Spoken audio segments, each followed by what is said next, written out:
FC ให้เอาสิ่งนี้ไปทำบุญพี่น้องเป็นสินค้าไทยนะจ๊ะทุกคนส่วนใหญ่ก็จะเป็นของไทยที่ว่าคนลาวเขานิยมเนาะพี่น้องเนี่ยเหม็นไปเลยแม้แต่นมก็ยังเป็นของไทยนี่ขนมไทยเป็นขนมที่ปลอดภัยสำหรับผู้บริโภคอันนี้คือดอกไม้ที่เราเก็บมาแต่สวนเนาะสดๆใหม่ๆงามๆเลยสบายดีและสวัสดีเด้อพ่อแม่พี่น้อง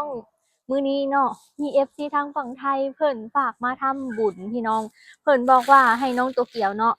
เฮ็ดกับข้าวลงไปวัดพี่น้องนี่น้องโตเกียวก็เฮ็ดลาบหมูแล้วก็ลวกผักกระเดาพี่น้องแล้วก็ตาซุปเพิ่นเฮ็ดอันก้อย30กีบให้นี่มื้อนี้ก็สิไปซื้อขนมอยู่ร้านค้าแถวบ้านเนาะพี่น้องก็สิไปหาซื้อขนมไทยหั่นแหละลงไปใส่บาตรเพราะว่าขนมไทยเป็นขนมที่ปลอดภัยสำหรับผู้บริโภคพี่น้องสำหรับคนลาวเนาะอันนี้คือความคิดของน้องโตเกียวเด้อเพราะว่าเฮาก็กินขนมมาหลายยี่ห้อแล้วก็รู้สึกว่ามันดีเนาะพี่น้องก็เลยว่าเวลาไปใส่บาตรก็ต้องซื้อขนมไทยไปใส่เนาะมันจังปลอดภัยต่อคนอื่นพี่น้องที่เพิ่นเอาไปกินเปิดประตูพี่น้องอังเปาเพิ่นไปถ่ายอยู่นอกแล้วอังเปาไม่ไปนะลูกนะวันนี้นะพี่น้องเวลาสิไปใส่แล้วเพิ่นสิออกไปถ่ายอยู่นอกรถแบบนี้แหละเพิ่นสิคาบใบไม้อ้อนเจ้าของเนาะเพิ่นอยากไปนำพุ่นน่ะเปิดยายเปิดยายเร็วๆยายมานำจนได้เด้อพี่น้องอังเปาน่ะเอ้าแล่น้ำรถมานำจนได้ว่าสิบ่ให้ไปนำแล้ว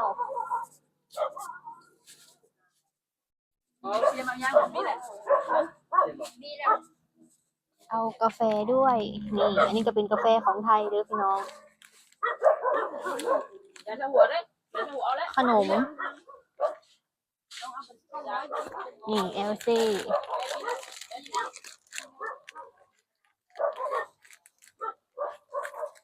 เอาอันนี้เนาะพี่น้องนี่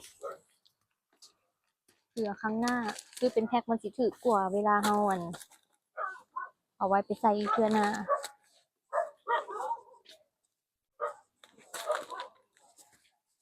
เซี่ยงไฮ้เดี๋ยวพี่น้องขนมไทยเซี่ยงไฮ้ทิวลิปนี่เขาจะถูกแกะอันนี่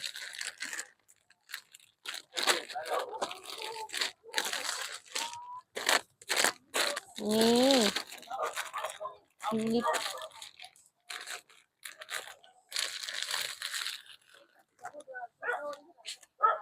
เดี๋ยวพี่น้องขนมไทยขนมวัยเด็กเก็บกุ้งขนมไดโนเสาร์นี่ขนมไทยก็มีหลายเนาะ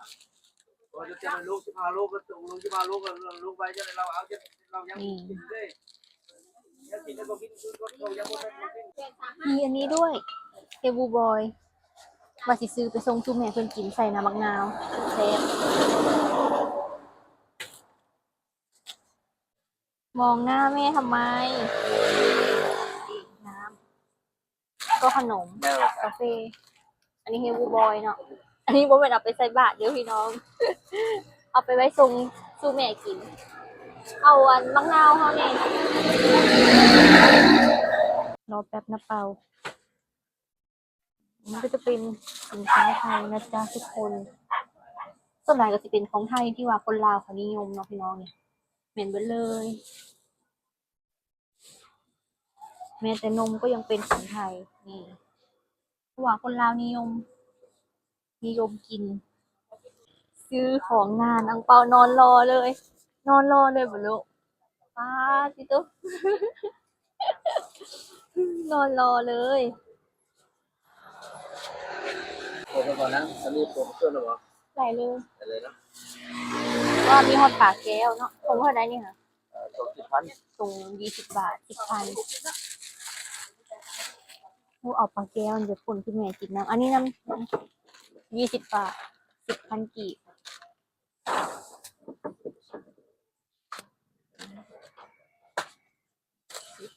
นมมีแล้วนม นี่อันนี้ก็นมดีน่าของไทย นาวสิบบ่ นาวซิป นมน้ำบ่ บ่มี แม่นบอดี้แซน69,000 ก็เยอะ อังเปาเอาถือพาเมื่อเลยอังเปาก็ได้เล่น้ำรถนี่ว่าสิบเอาไปนำแหละ จะไป ขึ้นรถหลึงเลยเอ้ามีแต่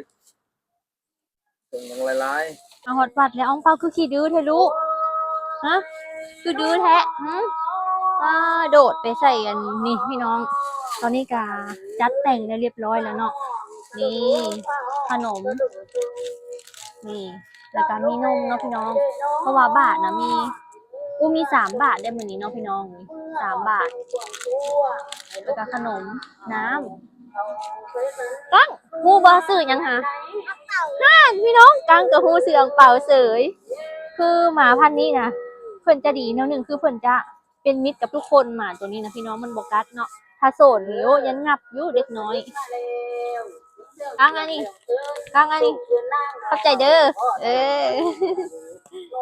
แต่งเรียบร้อยแล้วพี่น้อง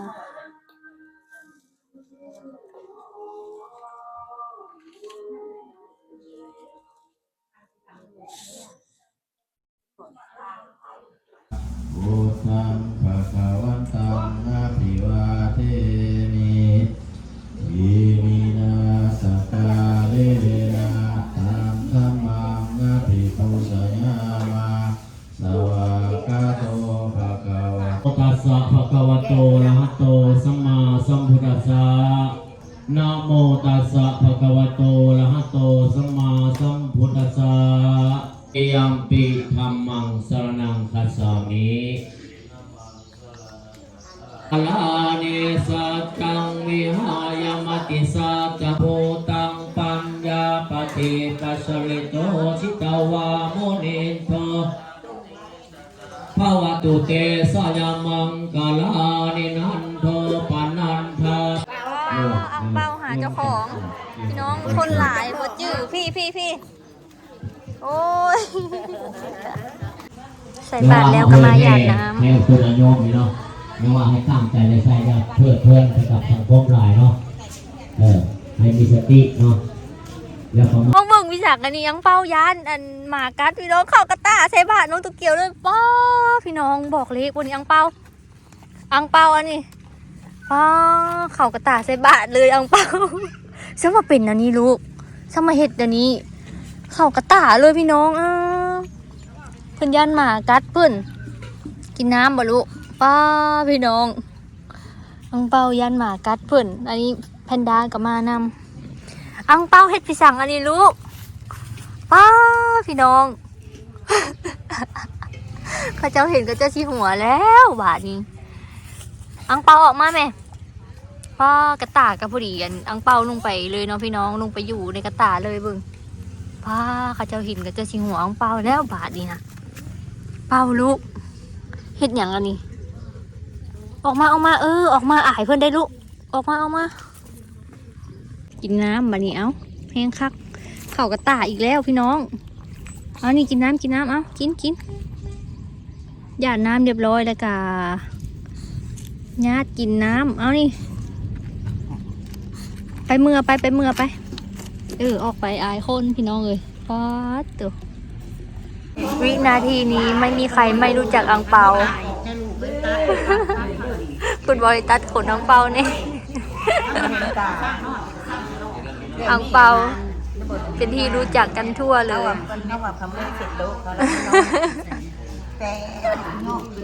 ฝึกว่าผ่าเช็ดโต๊ะ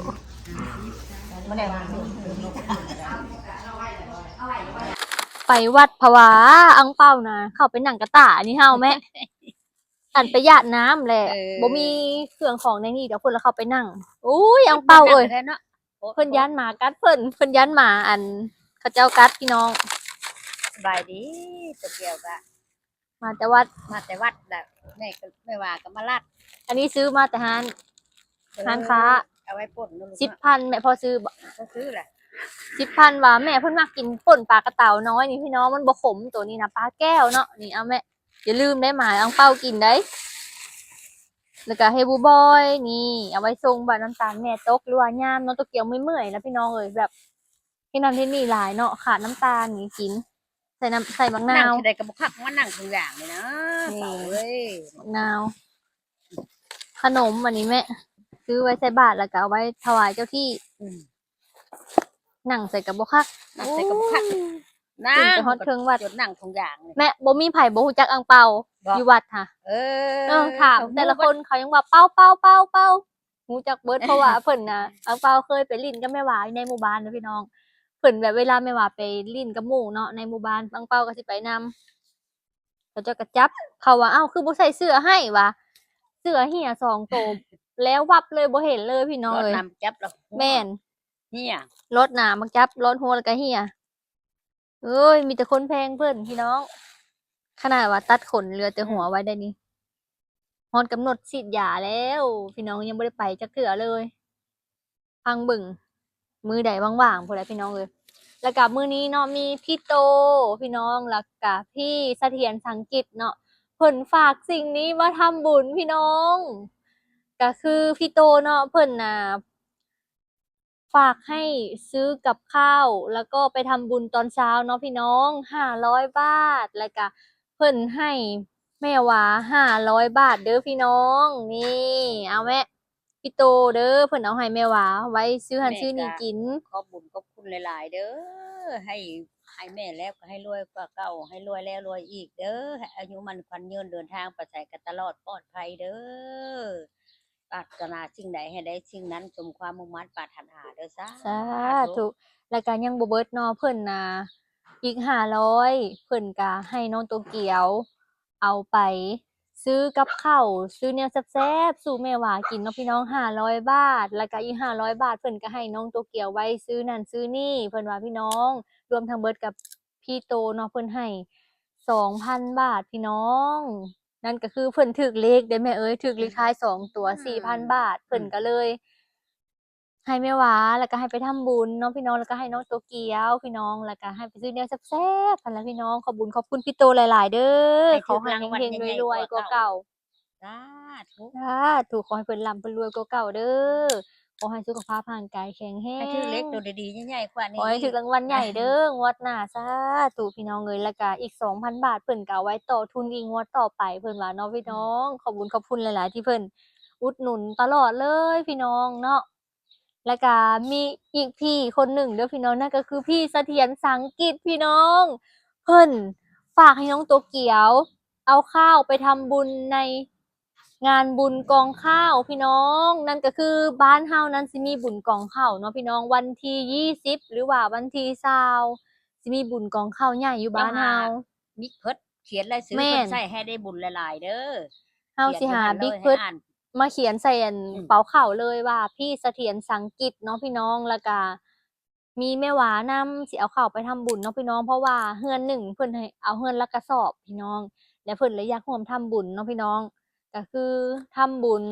ข้าวข้าวเปลือกเนาะพี่น้องบ่แม่นข้าวสารข้าวเปลือกบุญกองข้าวเนาะขอขอบคุญขอบคุณหลายๆ เด้อขอให้ได้บุญได้กุศลหลายๆ เด้อพี่เสถียรสังกิต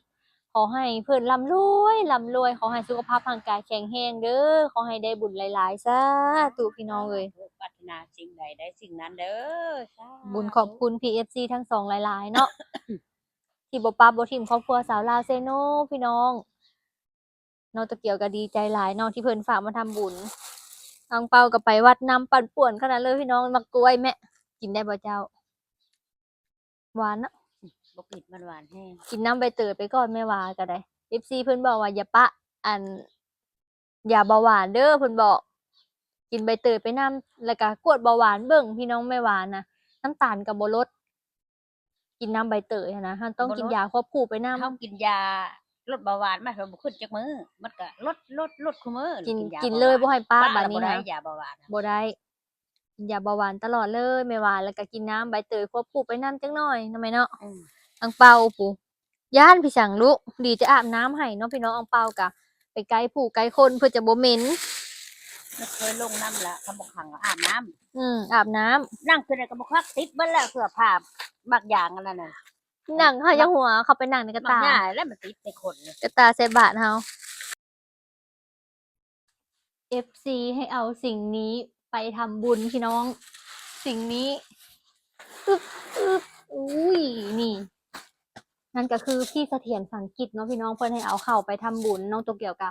สิจดรายชื่อเพิ่นใส่กระสอบข้าวเลย พี่น้องสิยกให้อันที่เคยยกข้าวลงไปวัดเนาะภาษาไทยเพิ่นชื่อว่าเท้าภาษาไทยเพิ่นชื่อว่านายเสถียรเนาะพี่น้องเพิ่นเอิ้นแทนนามว่านายแต่ว่าภาษาลาวนี่ก็คือเพิ่นสิเว้าว่าเท้าเนาะแทนคำว่านายนี่น้องโตเกียวสิเขียนใส่กระสอบแบบนี้เลย ให้ได้บุญได้กุศลหลายๆพี่น้องทานข้าวทานน้ำกินบ่บกจกบ่ลงจักเทื่อเนาะมีอยู่มีกินพี่น้องเลยนี่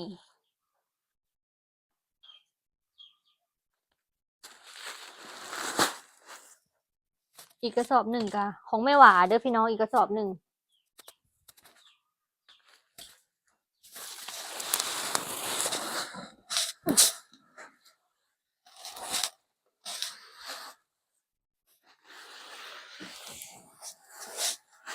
แม่หวาแก้วเจริญนี่เขียนใส่กระสอบเลย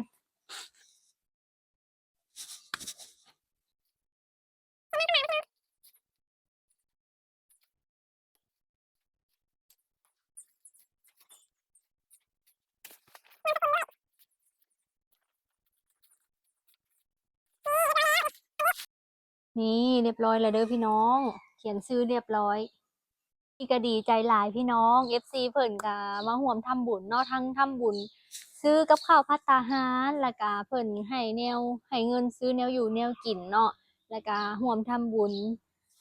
ข้าวในพิธีบุญกองข้าวเนาะพี่น้องขอบบุญขอบคุณหลายๆพี่น้องขอให้ได้บุญได้กุศลหลายๆเนาะให้ได้ในมื้อนี้วันนี้เลยเนาะพี่น้องสำหรับคลิปนี้เนาะฝากพ่อแม่พี่น้องกดไลค์กดติดตามกดแชร์และที่สำคัญบ่กดข้ามโฆษณาเพื่อเป็นกำลังใจให้ครอบครัวสาวลาวเซโนแฟมิลี่เด้อสบายดีบ๊ายบาย